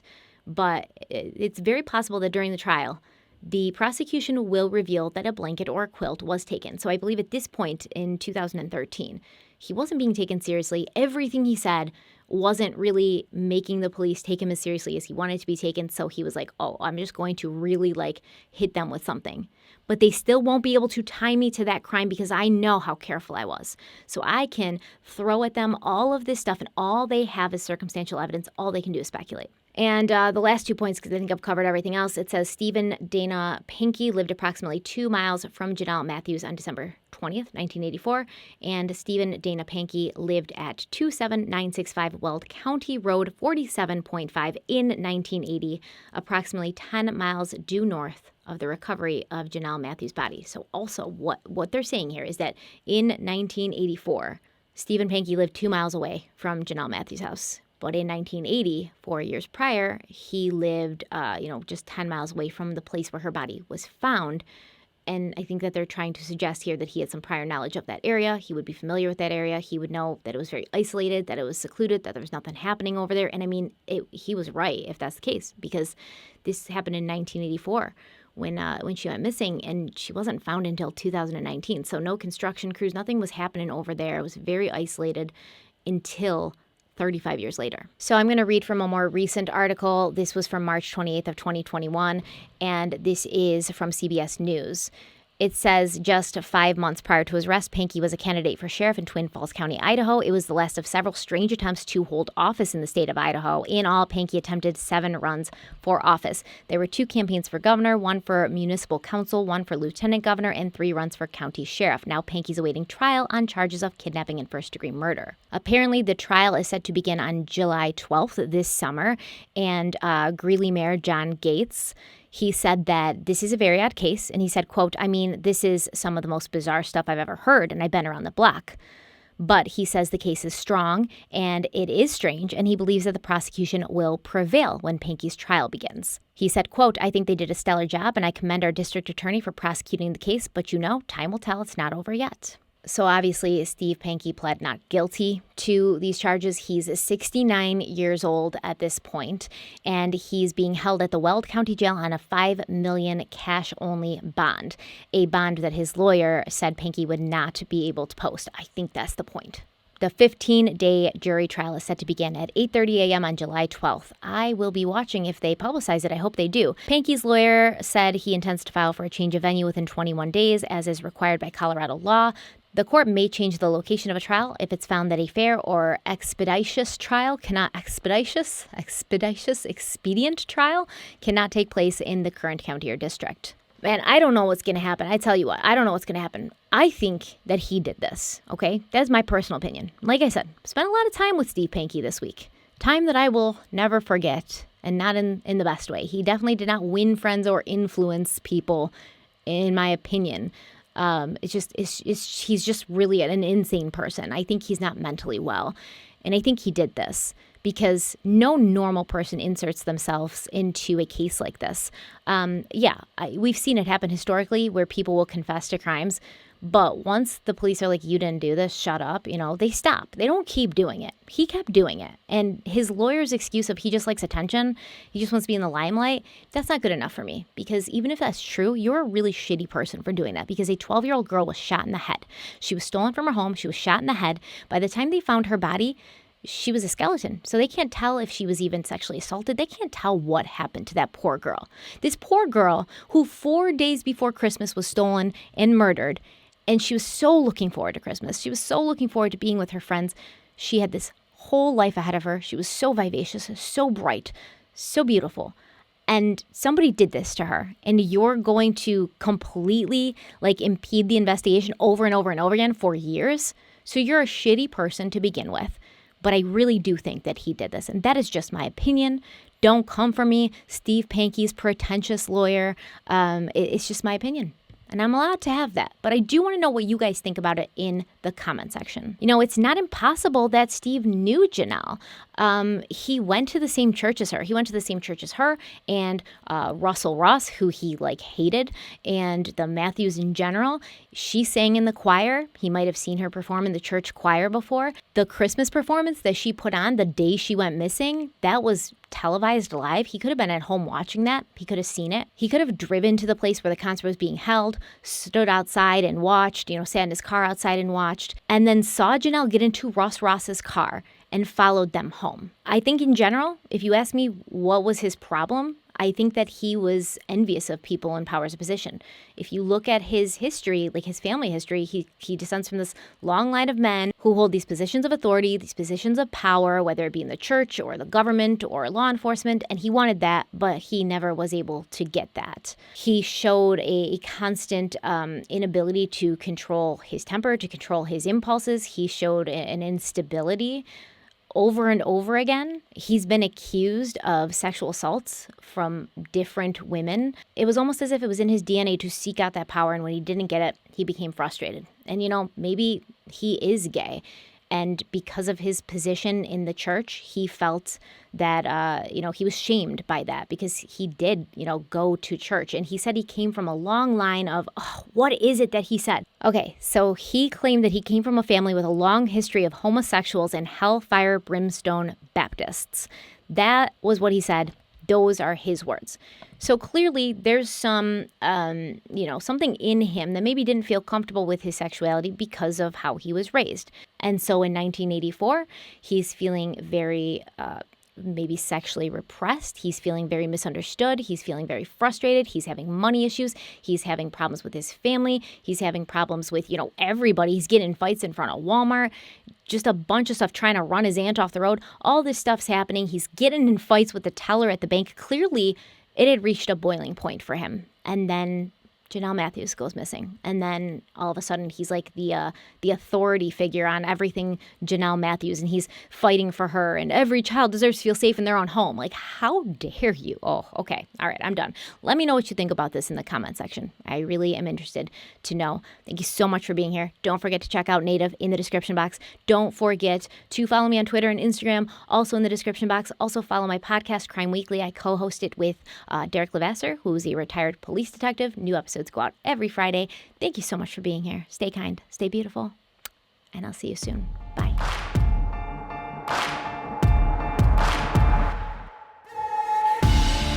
Water levee don't break now, and the bottle's going straight down, and that river runs deep, the mountains get steep, and the voices getting too loud. All these feelings I've buried, it's looking like a cemetery.